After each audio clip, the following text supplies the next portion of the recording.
Alright, boys and girls, welcome to Growing Guitar. We have Sam Fender, always welcome. He's great. He's very genuine, and yeah, he's been here before many times. So if you love him, if you appreciate his work, you can go and I think we have a playlist of him as well. So anyway, this song is called Empty Spaces, and I'm not sure what this is all about. I think it's about past failures and so on.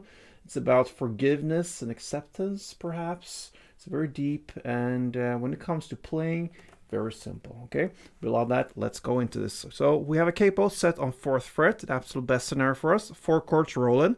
So let's go through the chords. We're gonna play this first E7 sus4 chord. Long name for a very simple grip. You're gonna play open E, second A, open D, second G, open B, and open E. We have the B minor 7 next. It's a bar chord, so you place the index finger on the 2nd fret, 5 strings if you count from bottom up. And then you need to add 4th on D and 3rd on B.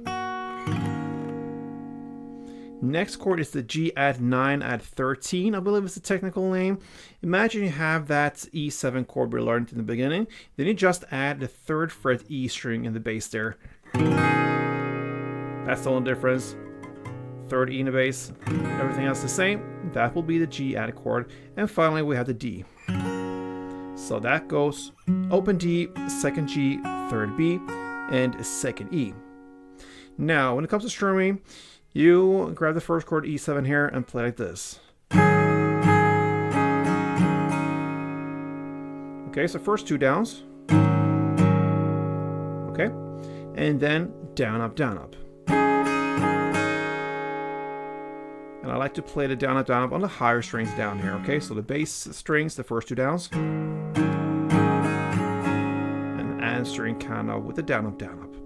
One of these per chord in the same order we learned them. So E7 1, B minor 1, the G add 1, and D 1, like this.